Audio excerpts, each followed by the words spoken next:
일을 완수하고 거기서 즐거움을 얻는 것이야말로 당신이 인생에서 얻을 수 있는 거의 모든 것이라는 것을 나는 배웠다. 제시빌스라는 분의 명언으로 오늘 수업 시작합니다. 大家好. 여러분 안녕하세요. 즐거운 하루 맞이하고 계십니까? 자, 오늘은 HSK 5급 학습법에 대해서 안내를 해드릴 텐데요. 여러분, 우리가 HSK 5급 시험에서는 듣기, 독해, 작문 세 가지 영역 가운데 듣기 파트 1, 2부분으로 구성이 되어 있죠. 1부분의 경우는 두 사람의 대화예요. 근데 이 대화가 일반적으로 짧은 대화로 이루어져 있지만 두 번째 하자의 말들에서 힌트가 많이 주어집니다. 자, 함께 볼까요? 他工作挺勤快的，但是出了问题，他总是找借口推卸责任。 핵심은 두 번째 하자의 끝부분에서 나왔는데요. 그는 늘 핑계를 대고 책임을 전가한다. 이런 내용이 나오죠. 여기서 推卸责任, 요 핵심어 동사구가 관건이었네요. 이 내용 가지고 우리가 알 수 있는 것은요. 그는 책임감이 없다. 자, 바로 他没有责任感. 항상 핵심어가요. 동사구로 들려줬을 때는 이렇게 부정형의 부사가 나오는 경우도 있고 그렇지 않은 경우도 있는데요. 일반적으로 우리가 보기 분석을 미리 하는 것이 유리합니다. 자, 팁을 드리죠. 보기 먼저 읽고 문제를 유형을 유추하는데 문제 유형을 유추할 때는요. 이게 장소를 묻는 문제인지 아니면 시간을 묻는 건지 소속, 범위를 묻는 것인지 아니면 두 사람의 관계를 묻는 것인지 보기를 보시면 미리 유추 가능합니다. 자, 그리고 두 번째 사람의 대답에 집중하는데 여러분 첫 타자의 첫 마디에서 거의 첫 타자의 첫 마디의 끝부분과 두 번째 하자의 대답 부분에 말하자면 두 번째 하자가 맞아 혹은 아니야, 说的是 맞아 이런 뜻이죠. 이런 내용들에 우리가 주목할 필요가 있습니다. 오늘도 마찬가지였죠. 推卸责任이라는 핵심어가 관건이었습니다. 다음은 듣기 파트 1부분에 대한 팁 세 번째 사항인데요. 전환관계 접속사 굉장히 중요하죠. 전환관계 但,但是,可,可是,不过,然而 등이 들려지면 앞의 내용과 상반된 내용이기 때문에 자, 우리가 요 전환관계 접속사, 뒷절 접속사를 잘 들어야 되겠고요.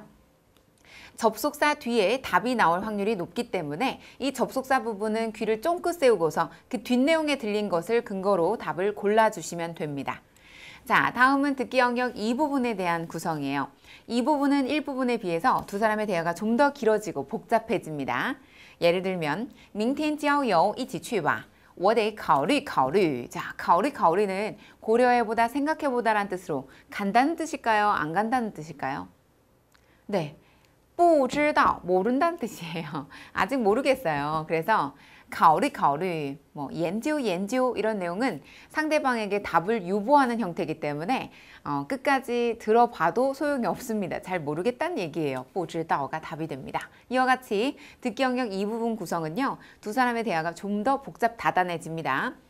王老师这么晚才下班啊? 라고 얘기하고요. 맨 마지막에 这么晚还在巡逻. 그래서 두 사람의 대화 내용 중 첫 타자는 아마도 뭐예요?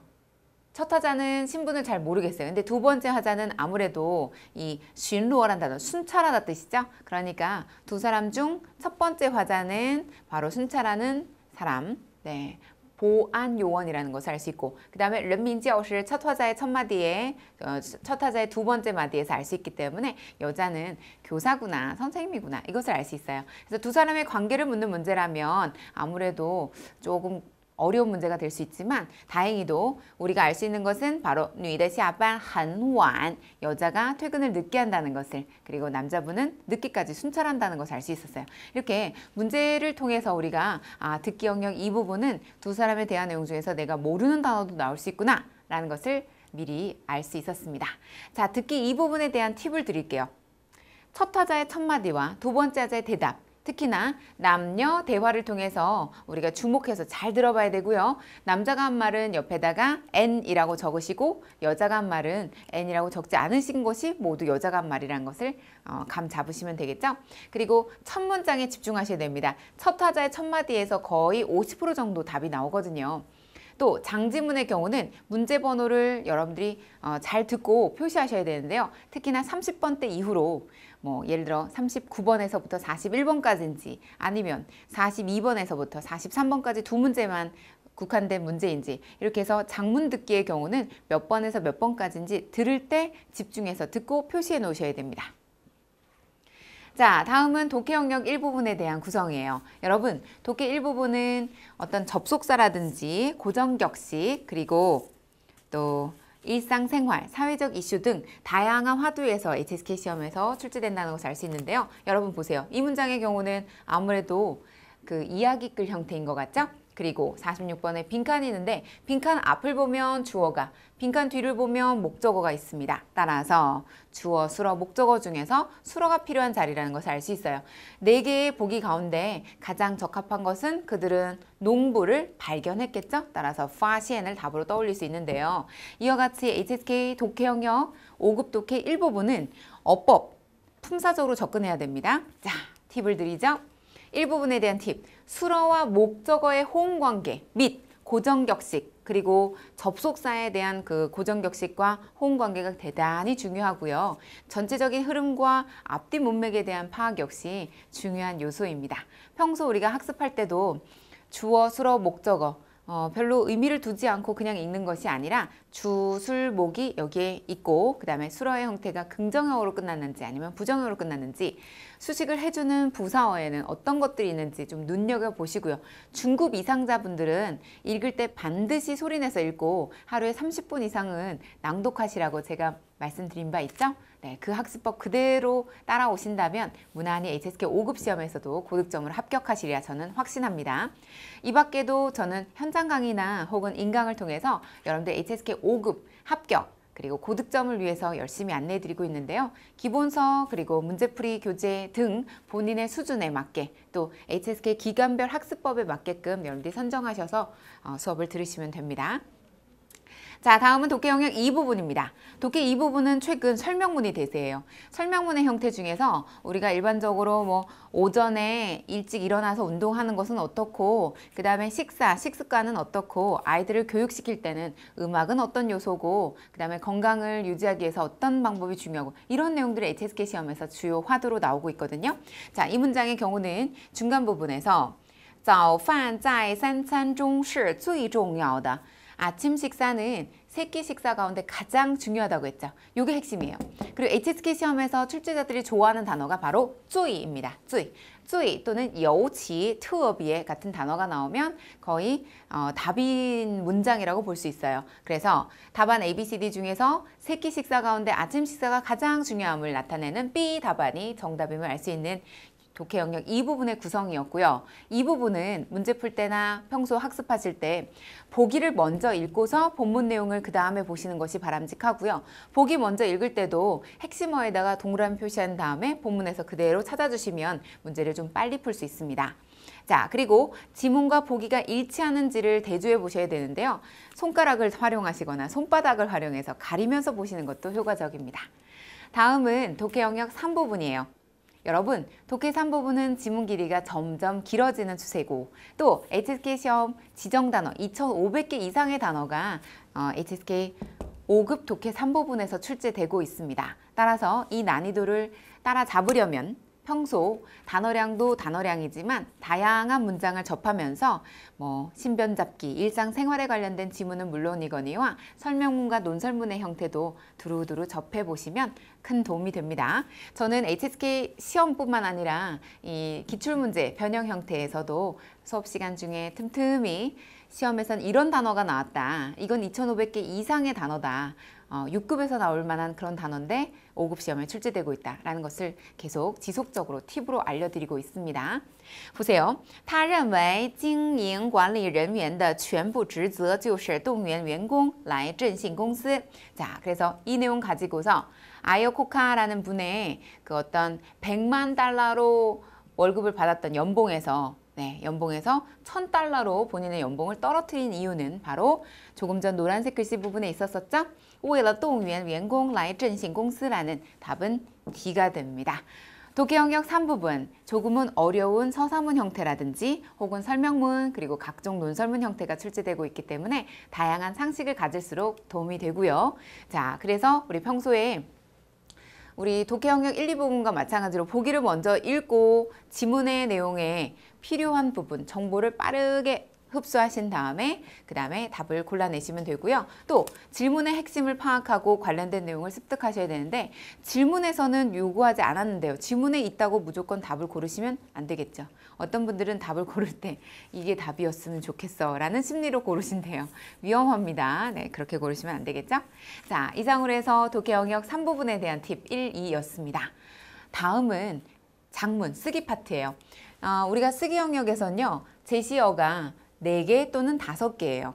근데 91번의 경우는 보통 4개인데 오늘은 준비된 것이 5개의 어휘로 구성이 되어 있습니다. 잘 보세요. 뼈대를 먼저 세우셔야겠죠? 주어, 수어, 목적어 찾아보세요. 주어는 你, 수어는 回. 네, 방향보 来까지 해서 你回来了. 하지만 이 문장 전체는 주, 술, 목이라고 볼 수 있을 만한 문장이 아니에요. 이거는 이 형태는요. 조금 예외적인 관용적 형태인데요. 或许还不知道你回来了吧라는 문장이에요. 어쩌면 네가 아직 돌아왔는지를 모를 거야. 누가? 대상 안 나와 있어요.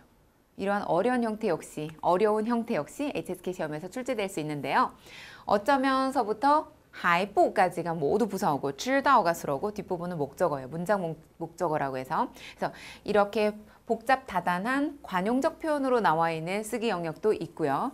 그냥 눈에 딱 띄는 주, 술, 목으로 구성된 문장들도 있는데 우리는 수업 시간 중에 다양한 문장을 통해서 주어, 수어, 목적어 뼈대 세우고 그 다음에 살 붙이는 연습을 합니다. 자, 쓰기 학습법 또한 먼저 뼈대부터 세워주셔야 돼요. 주어, 수어, 목적어를 먼저 찾은 뒤에 뼈대 세워서 중심을 잡고 그 다음에 관용어, 부사어, 보어 등 기타 성분들을 찾으셔서 수식, 피수식 구조를 만들어주시고 그 다음에 어순에 맞게끔 재배열한 다음에 그 다음에 해석해 보셔야 돼요. 해석으로 마무리하셔야 돼요. 이것이 바로 쓰기 제1부분에 대한 문제풀이 및 학습법입니다. 다음은 쓰기 제2부분인데요. 여러분, 만약에 그림에서 또는 글자에서 우리가 모르는 단어가 나왔거나 모르는 그림, 이해가 안 되는 부분이 있을 때 융통성도 발휘하셔야 됩니다. 자, 일단 제시어가 5개가 있습니다. 家人, 가족, 自从, 뭐뭐한 이후로, 年中, 年中은요, 연말에 그 어떤 뭐 보너스, 뭐 혹은 연말, 이런 뜻으로서 年中이란 단어를 쓸 수 있겠고요. 우리가 보너스란 단어는 장진이란 단어가 있는데 年中奖金 혹은 뭐 年中 자체가 그냥 연말이란 뜻을 가지고 있기 때문에 年中이란 단어를 그렇게 연말이라는 시간사로 쓸 수도 있겠고 쿤나는 어려움 혹은 어렵다라는 뜻의 형용사가 명사고요. 맨 마지막에 카이시는 동사입니다. 그러면 이 단어들 중에서 내가 쿤난을 모른다 또는 年中을 모른다 또 自从의 용법을 모른다 할 경우에는 때에 따라서는 4개, 5개를 다 모를 수도 있지만 그러면 최악이고요. 평소에 주어진 단어, 제시어들을 읽을 수 있고 뜻을 알아야 되는 것이 첫 번째 관문이고 그 다음에 두 번째로는 이 단어들을 가지고서 뼈대 세우셔야 됩니다. 아까 쓰기 1부분에서 뼈대 세운 다음에 살 붙여서 문장 만들었었죠. 마찬가지로 쓰기 1부분에서도 자, 쓰기 2부분의 99번 형태에서도 단어 5개 중에서 뜻, 품사 그리고 그것에 걸맞게 문장을 만드시면 돼요. 80자의 문장으로 완성하시면 돼요. 다음은 자 여자분이 지휘봉 하나를 가지고서 그래프를 분석하고 있어요. 이런 유형이 바로 쓰기 2부분인데요. 우리가 쓰기 1부분이든 2부분이든 간에 팁을 좀 드리자면 1부분에서는 단어량을 충분히 확보하셔야 됩니다. 주어, 수어, 목적어 가운데 이 단어가 어떻게 쓰일 수 있을까? 예를 들어 家人이라는 단어가 아까 1부분에 있었죠. 그 1부분에서는 我们一家人, 我们全家人 이런 형태로 주어를 만들어 주신다든가 그 다음에 또 自从什么什么以来自从什么什么以后고정격식으로서 이 전치사에 대한 용법을 확실하게 문장 맨 앞에다 넣어주신다던가 자 그리고 쓰기 이 부분의 경우는요 그림을 단순화시키시고 약간의 상상력을 동원하셔서 스토리를 좀 만드셔야 됩니다. 그래서 회의 시간에 뭐 차트 모르고요. 지휘대 몰라요. 상관없어요. 그 내용이 중요한 게 아니고 여러 사람이 모여 있는 가운데 여자분이 발표했어요. 내가 주인공이 되면 되고 혹은 내가 남자라면 뭐 샤오리라든지 샤오장 이렇게 사람의 이름을 임의로 만들어서 주인공을 만드시면 돼요. 그래서 자, 이 주요 스토리를 짜신 다음에 원고지 사용법에 걸맞게 글을 작성하셔야 되고 또 문장 보호도 빠짐없이 숙지하시고 평소에 그래서 그래서 80자짜리 문장을 완성하는데 원고지에다 작성하셔야지 그냥 연습장에다가 끄적끄적거리시면 안 됩니다. 네, 그 점 주의하시고요. 만약에 금연에 관련된 내용이 나왔다. 그러면 최근에 가족들의 권고로 인해서 내가 금연하기까지, 금연에 성공하기까지 그 과정을 써본다던가 아니면 내 친한 친구가 아주 담배를 좋아하는 애연가였지만 최근에 담배를 끊었다던가 뭐 건강의 이유로 인해서 등등 본인의 스토리를 조금 짜신다던가 아니면 좀 덧붙이시는 것도 하나의 방법이 될 수 있어요. 자, 그래서 쓰기 제2부분에 대한 구성과 학습법까지 안내를 해드렸고요. 오늘은 HSK 5급 학습법을 안내해드렸습니다. 우선 듣기 파트입니다. 듣기 파트는 1, 2부분으로 구성되어 있는데요. 두 사람의 대화 내용 중에서 첫 화자의 첫 마디, 두 번째의 대답 부분, 그리고 반전의 접속사, 전환관계, 但是,可是 잘 들으시라고 말씀드린 바 있죠?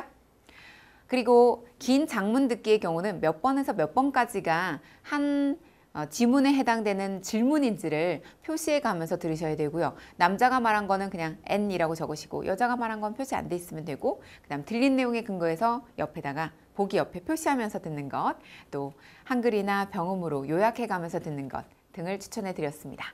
독해 영역은 1, 2, 3부분 중에서요. 지문의 난이도가 점점 높아지고 단어의 난이도도 높아지기 때문에 모르는 단어에 너무 집착하지 마시고요. 일단 잘 모르겠는 내용 나오면 소거법을 적용해서 답이 아닌 것들을 하나씩 배제하시고 본문 내용과 일치하는지를 손가락으로 대조하시는 방법 아주 좋습니다. 강추. 그 다음 쓰기 파트는요. 1, 2부분 중에서 1부분은 뼈대 세우시고 살 붙이시고 해서 문장의 그 완성도를 해석으로 마무리하셔야 됩니다. 이 부분은 99번과 100번으로 나뉘는데 99번의 경우는 평상시에 꾸준한 어휘력을 향상시키셔서 절대 못 읽는 단어 혹은 뜻을 모르는 단어가 없게끔 만들어주시는 게 중요하겠고요. 이 부분의 경우는 약간의 상상력을 동원해서 그림과 일치하는 지문 내용을 여러분들이 80자 내외로 작성하시면 되는데요. 평소에 원고지 안에 쓰면서 연습하셔야지 연습장에다가 쓰지 마시라고 권해드렸죠? 그리고 실제 시험 때는 쓰기 파트 샤프로 쓰시는 겁니다. 연필로 뭉개지듯이 쓰시면 글씨가 보기 좋지 않기 때문에 그 점 주의하세요. 자, 이상으로 해서 오늘은 중국어 학습법 가운데 HSK 5급 학습법에 대해서 안내를 해드렸습니다. 지금까지 1급, 2급, 3급, 4급, 5급까지 알려드렸고요. 여러분들이 5급을 준비하고 계시다면 오늘 알려드렸던 내용이 아마 정말 중요한 그 핵심 내용이기 때문에 많은 도움이 되셨으리라 생각됩니다. 평소 저는 오프라인 수강생분들 그리고 온라인 수강생분들께 현장 강의 그대로 시험에서 자주 나오는 유형과 형태를 꼼꼼하게 안내해드리고 있거든요. 현장 강의 선택하시는 분들은 현장에서, 또 인강 선택하시는 분들은 인강에서 더 다양한 주된 학습법과 HSK 5급의 고득점 요령들도 알려드리도록 하겠습니다. 오늘도 행복하시고요. 여러분, 그럼 6급 학습법에서 인사드리겠습니다. 오늘 수업 이것으로 마칩니다. 好，大家辛苦了，再见。